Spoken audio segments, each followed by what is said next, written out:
Kalau memang Allah itu enggak di langit, kenapa kok Isra wal Mi'raj kok lewat langit? Kenapa?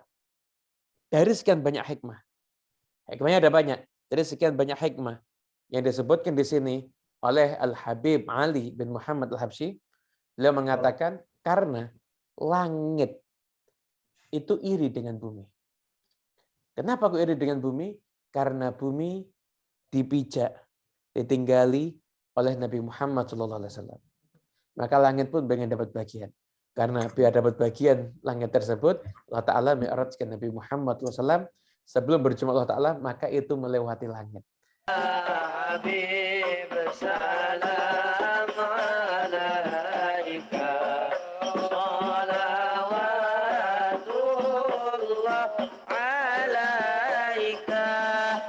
Bismillahirrahmanirrahim. Alhamdulillahirabbil alamin. Allahumma shalli wa sallim ala sayyidina Muhammadin wa ala alihi wa sahbihi ajma'in. Assalamualaikum warahmatullahi wabarakatuh. Waalaikumsalam warahmatullahi taala wabarakatuh. Alhamdulillah Allah Ta'ala berjumpakan kita semuanya di forum yang insya Allah penuh dengan berkah ini.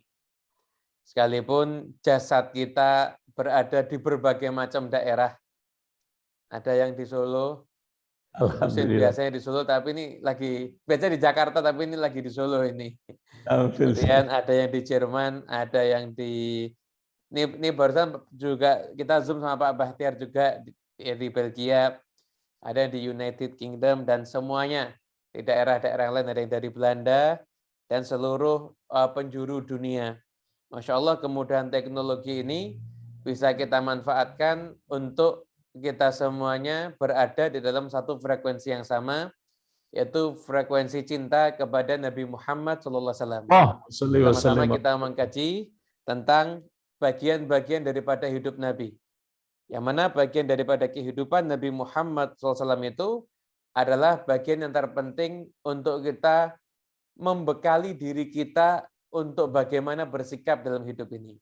Tentunya kalau kita lihat apa yang dia ajarkan sama Nabi dan apa yang dilakukan sama Nabi itu bekal yang luar biasa. Nah, kesempatan kali ini insya Allah kita akan biasanya mengkaji Simtud Duror runtut urut. Namun karena ini momennya Isra wal Mi'raj, maka kita pun juga mengkaji tentang Isra wal Mi'raj. Dan tetap Isra wal Mi'raj kali ini temanya juga saya ambil dari Maulid Simtud Duror. Saya akan bacakan. Allahumma shalli wa sallim asyrafas salati wa taslim ala sayyidina wa nabiyina Muhammadin raufir rahim. Wa minas syarafil ladzi ikhtassallahu bihi asyrafa rasul. Dan di antara kemuliaan yang Allah mengkhususkan kemuliaan itu hanya kepada Rasul yang termulia yaitu Nabi Muhammad SAW. Di khususiyah Nabi Muhammad SAW itu ada banyak. Dan di antara khususiyah tersebut itu adalah mi'rajuhu ila hadratillahil barril wasul. Proses mi'rajnya Nabi Muhammad SAW sampai akhirnya berjumpa dengan hadratullah. Wa dhuhuru ayatillahil bahirati fi dzalikal mi'raj. Dan juga nampaknya tanda-tanda kebesaran Allah yang luar biasa di dalam perjalanan mi'raj tersebut.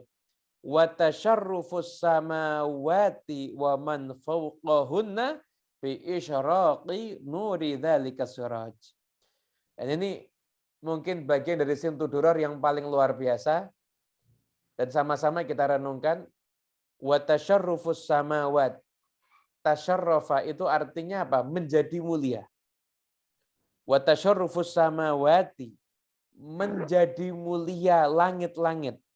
Dan di atasnya langit-langit dengan tampaknya, dengan kilauan cahaya dari lentera yang terang benderang ini, yaitu Nabi Muhammad SAW. Allahumma shalli wa sallim alaihi.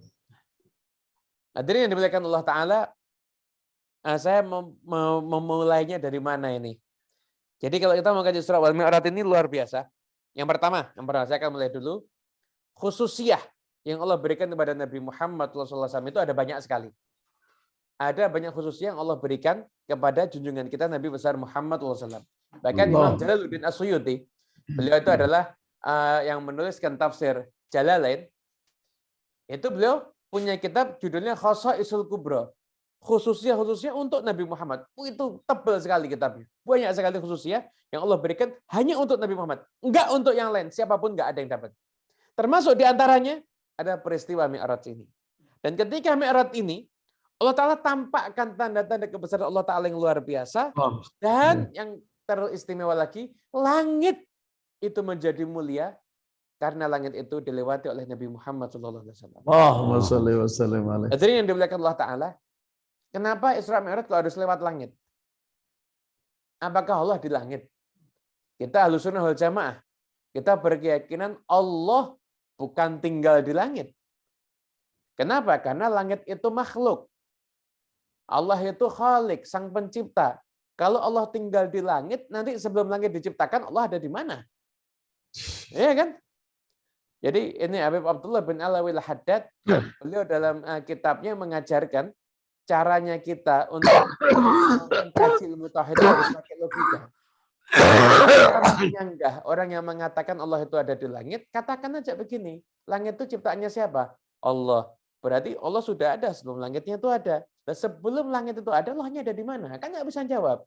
Allah itu tidak terikat dengan tempat dan waktu.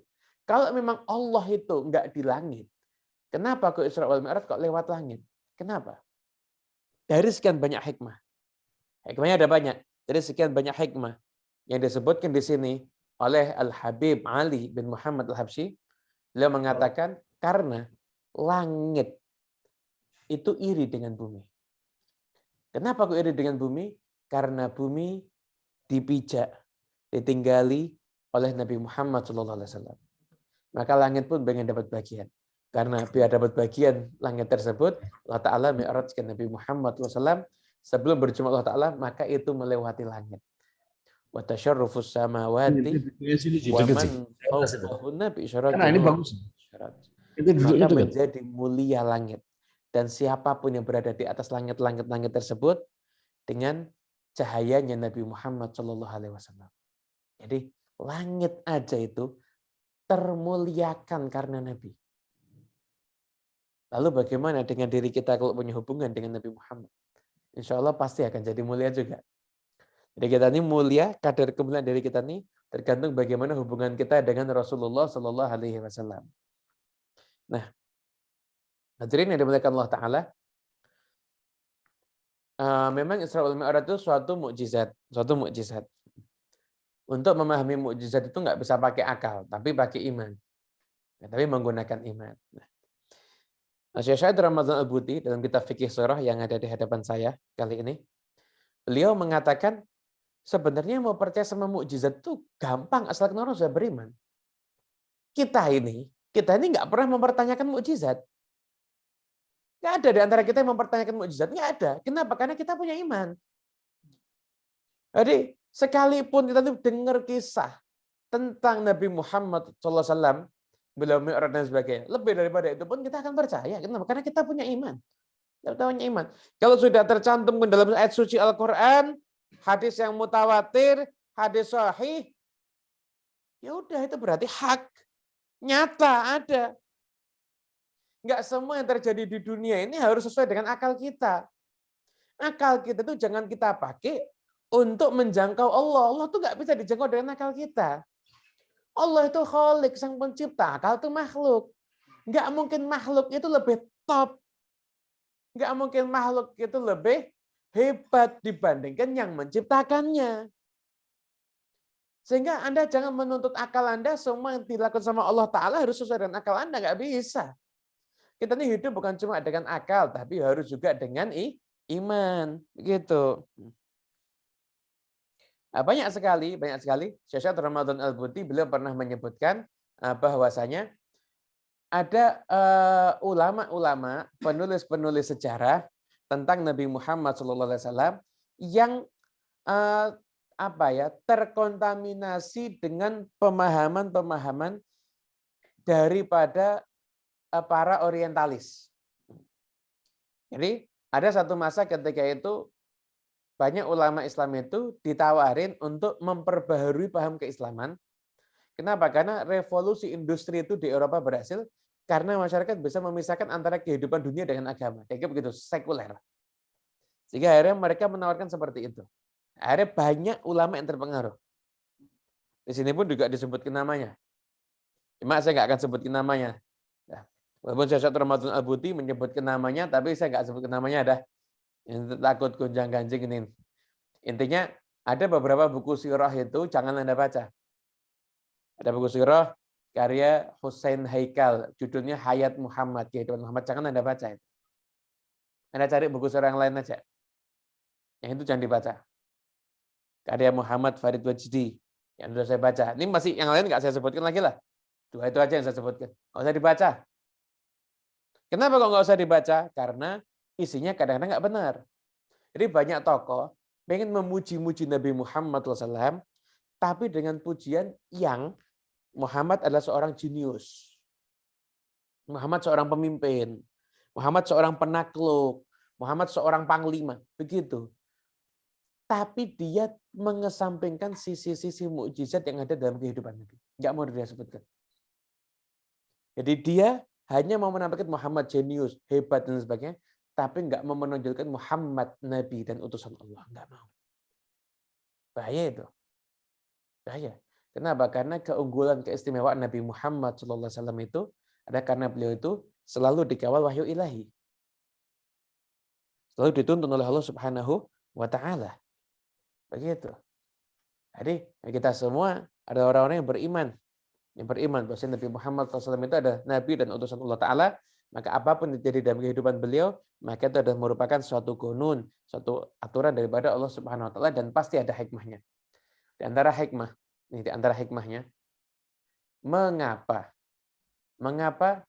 Allah Ta'ala mewafatkan Abu Thalib dan Siti Khadijah ketika Nabi Muhammad SAW itu dalam keadaan yang belum mapan ketika itu. Dakwah itu dalam keadaan kondisi titik, bukan titik yang sedang grafiknya naik, tapi grafiknya turun ketika itu. Kenapa? Karena apabila sampai Nabi Muhammad SAW itu dakwahnya berkembang, berhasil mengalahkan musuh-musuhnya, Siti Khadijah masih hidup, Abu Thalib masih hidup, maka nanti orang akan mengatakan, oh Muhammad berhasil karena Abu Thalib, karena Khadijah. Tapi Allah nggak mau.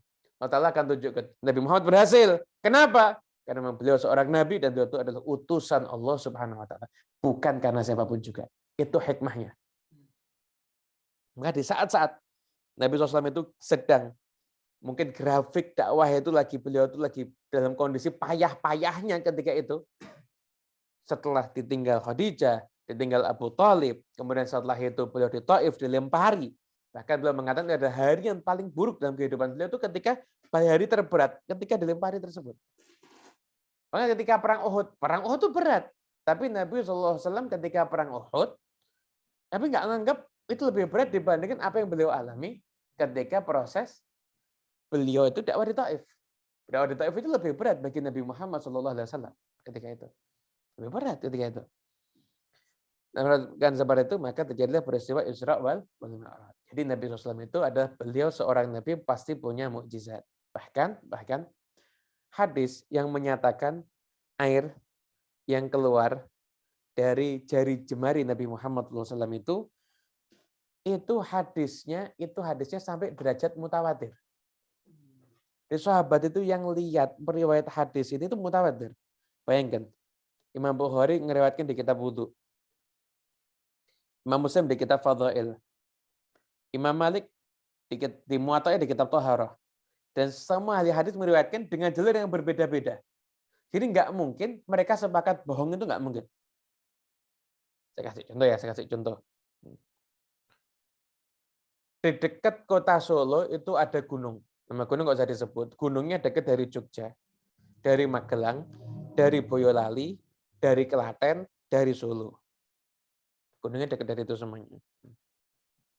Tiba-tiba dapat kabar, saya di Solo dapat kabar dari orang Jogja. Itu gunungnya kebakar. Yang ngasih kabar sama orang Jogja semuanya. Saya bisa jadi orang rombongan Jogja mungkin sepakat bohong ini ya. Mungkin sepakat bohong. Tapi kalau orang rombongan Jogja ngasih kabar, rombongan Boyolali kasih kabar, rombongan Klaten kasih kabar, rombongan Magelang kasih kabar, mungkin tidak mereka janji untuk bohong. Nggak mungkin di antara mereka aja nggak begitu saling kenal kok. Nggak mungkin itu terjadi kan? Itu namanya riwayat mutawatir. Artinya apa? Pasti hak. Artinya pasti hak. Itu yang namanya riwayat yang mutawatir. Nah, riwayat air keluar dari jari jemari Nabi Muhammad SAW itu riwayat mutawatir. Jadi nggak bisa diingkari. Nggak bisa diingkari. Dan juga riwayat tentang proses Isra wal Mi'raj itu juga hadis-hadisnya dari hadis yang sifatnya sahih. Nggak bisa diingkari. Berarti apa? Setiap muslim kalau ingkar terhadap peristiwa Isra, ulama mengatakan hukumnya kafir. Kalau ingkar dengan peristiwa Mi'raj, maka ulama mengatakan itu hukumnya fasik. Kenapa? Karena Mi'raj itu nggak disebutkan secara terang-terangan ya di surat An-Najm itu. Hanya tersirat aja ya, tersirat. Tapi Al-Isra itu sudah detail itu. Ada di surat Al-Isra ayat yang pertama. Gitu. Hadirin yang dimuliakan Allah Ta'ala, tentang proses Isra wal Mi'raj ini, dikisahkan. Jadi bagaimana proses perjalanan Nabi Muhammad SAW itu sampai ke langit. Jadi diriwayatkan bahwasanya pernah suatu ketika Abu Sufyan berjumpa dengan Raja Romawi. Jadi Abu Sufyan itu nganggap Raja Romawi, ini riwayat ada di kitab Dalailun Nubuwah karya Abu Nuaim. Ada juga di tafsir Ibn Katsir dan juga di Khosaisul Kubra Imam Al-Hafidz As-Suyuti, riwayat hadis yang akan saya bacakan ini. Abu Sufyan itu mengatakan pada Raja Romawi, "Herakles, wahai Raja, kamu enggak saya kasih tahu Muhammad itu pendusta. Kalau kamu dengar kabar ini, kamu pasti yakin kalau Muhammad itu pendusta." Raja, apa itu? Iya, dia itu ngaku, dia keluar dari tempat kami, tempat haram, di satu malam, mendatangi masjidmu, yaitu Masjid Baitul Maqdis. Setelah itu, malam itu juga dia pulang. Dia bilang begitu. Kata penjaga masjidnya, aku tahu malam itu. Malam itu tuh aku tahu. Akhirnya Kaisar Romawi bingung. Kok bisa kamu tahu? Iya. Aku ini tiap malam tidak akan tidur sampai aku nutup semua pintu masjid. Semua pintu masjid itu saya tutup. Malam itu semua pintu masjid sudah saya tutup, kecuali satu pintu nggak bisa saya tutup. Saya coba tutup tuh nggak bisa. Akhirnya saya panggil pegawai-pegawai masjid takmirnya mungkin, saya tutup bareng-bareng. Semua gerak usaha nutup, nggak ada yang bisa nutup. Bahkan seakan-akan kita nih bukan geser pintu, geser gunung. Nggak gerak sama sekali. Akhirnya sampai kita panggil tukang. Bingung ini kenapa tukang ini? Udahlah, besok pagi kita lihat. Besok pagi kita lihat. Akhirnya pulang. Ditinggalkan pintu itu masih dalam keadaan terbuka.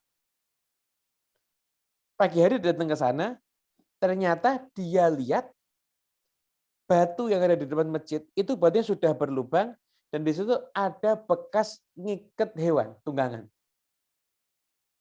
Jadi Nabi Muhammad SAW itu kan ketika turun dari buruk itu buruknya diikat. Ini kan itu ilmu luar biasa dari Nabi ini. Buruk itu mungkin enggak buruk itu bakal kabur? Enggak akan. Enggak akan buruk itu maunya ditunggangi sama Nabi dan Rasul kok. Enggak mungkin kabur, tapi tetap diikat sama Nabi Muhammad SAW. Ngajarin kepada umatnya apa? Ikhtiar, jangan cuma tawakal. Tapi juga harus ikhtiar. Jangan sekarang ini kan banyak orang dikit-dikit ngandalin tawakal. Ya Allah, saya mau tawakal dah dapat rezeki berapapun dari Allah Ta'ala, pokoknya saya terima. Bagus, tapi setelah kerja. Saya nggak kerja terus doa. Setelah kerja, rezeki berapapun saya terima. Bagus, cocok, cakep gitu. Nggak kerja terus rezeki berapapun saya terima. Males itu namanya. Mampu, badan sehat, kesempatan ada, mampu, nggak kerja. Ya males berarti. Mending kalau nggak kerja terus ibadah, nggak kerja nganggur di rumah. Jangan kerja.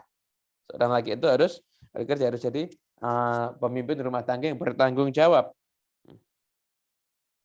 Saya lihat batu itu ada lubang bekas ngiket hewan. Saya baru sadar. Pintu ini memang sengaja kita nggak bisa nutup. Itu memang ada sesuatu. Tidaklah pintu ini tertahan semalam, kecuali karena seorang Nabi. Dan Nabi itu semalam sholat di masjid kita. Jadi Nabi yang dimaksud siapa?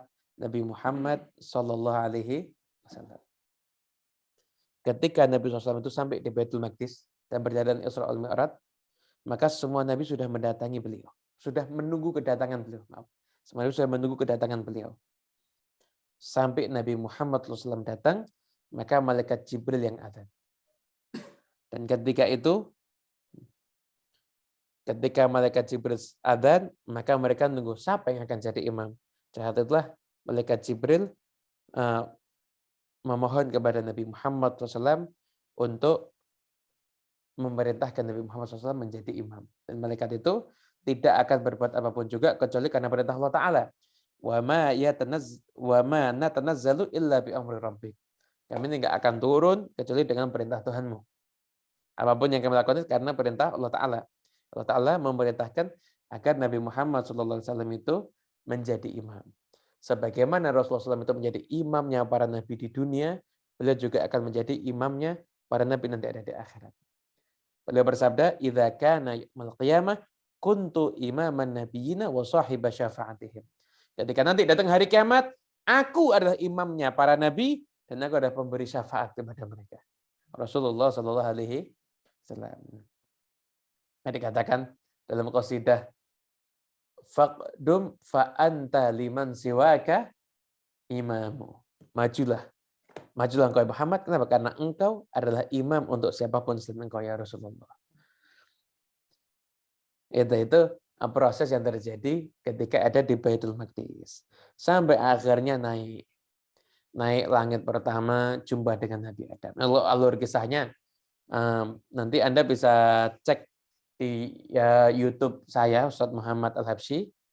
Anda bisa cek, itu banyak sekali alur kisah Isra wal Mi'raj. Alur kisah Isra wal Mi'raj itu sudah saya sampaikan. Juga tentang hikmah.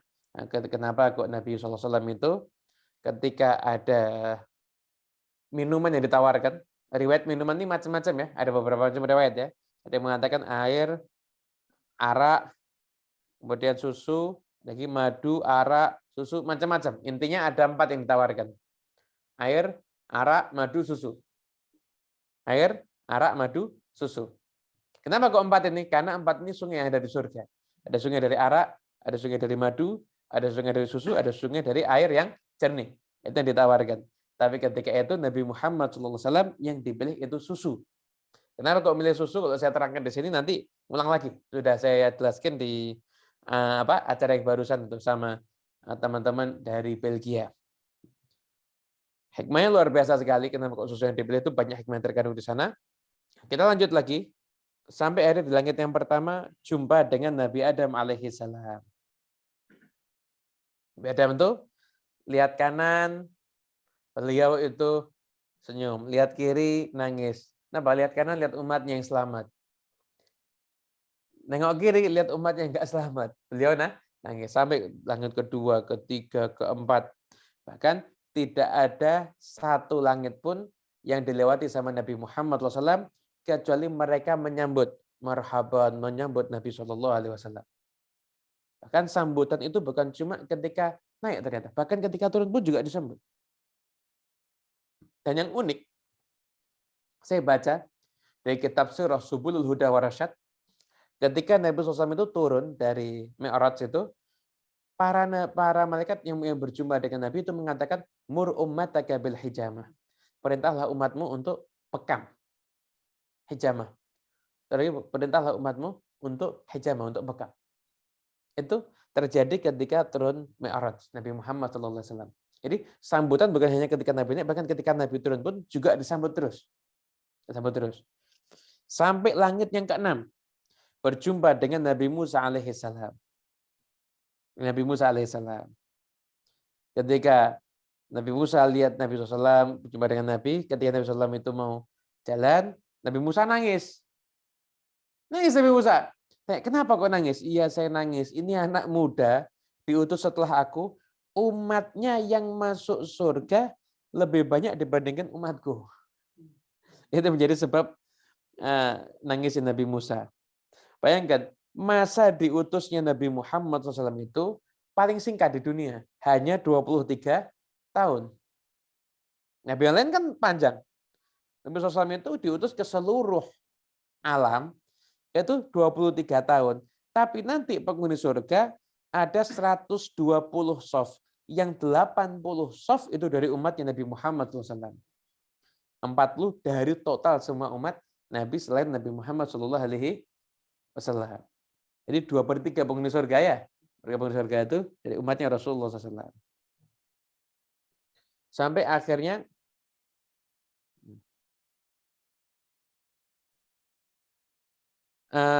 langit yang ketujuh. Langit yang ketujuh berjumpa dengan Nabi Ibrahim alaihissalam.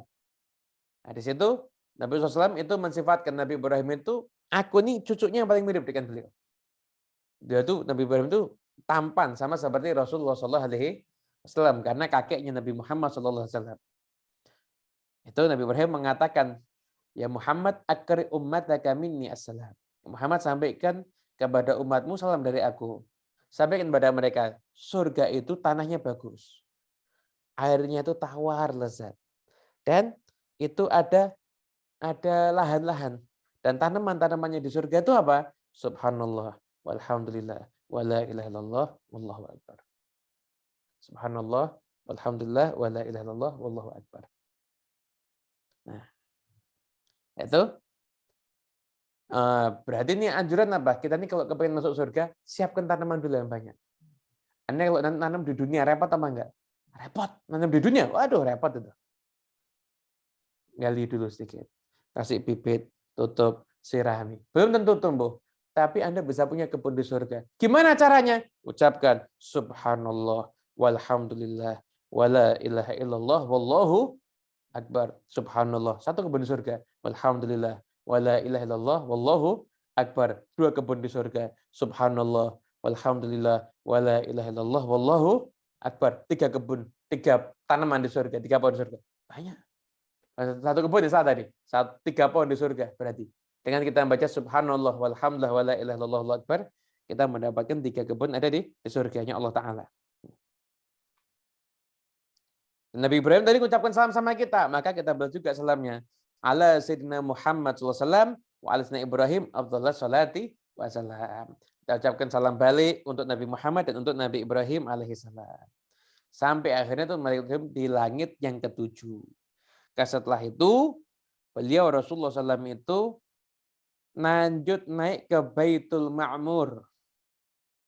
Baitul Ma'mur itu satu tempat yang setiap harinya 70.000 malaikat masuk ke sana dan nggak kembali lagi. Penghuni langit kiblatnya ke Baitul Ma'mur. Itu garis lurus dengan Ka'bah yang ada di bumi. Bumi Ka'bah, garis lurusnya ke atas itu Baitul Ma'mur. Segaris. Gitu. Nah, setelah itu akhirnya beliau Rasulullah SAW itu sampai ke Sidratul Muntaha. Nah, sampai ke Sidratul Muntaha ini, di situ malaikat Jibril nggak bisa lanjut lagi, udah. Nggak bisa lanjut lagi malaikat Jibril. Teruslah naik Nabi Muhammad SAW. Gimana Sidratul Muntaha? Kata Nabi, "Fama ahadun min khalqillah yastati'u ayyan ataha min husniha." Tidak ada satupun makhluknya Allah Ta'ala yang mampu untuk mensifatkan Sidratul Muntaha karena keindahannya. Karena keindahannya. Dan di dekat Sidratul Muntaha itu ada daun, ada satu daun gitu, di situ kumpul para malaikat. Kumpul para malaikat. Mau ngapain para malaikat itu kumpul? Tapi sebelum diakses yang tentunya boleh dimasuki oleh malaikat ya. Itu malaikat semuanya kumpul. Buat apa malaikat itu kumpul? Diriwayat oleh Imam Ad-Durrul Mansur disebutkan di situ, malaikat kumpul di daun Sidratul Muntaha itu semuanya yanzuruna ila jamali Rasulillah sallallahu alaihi wasallam.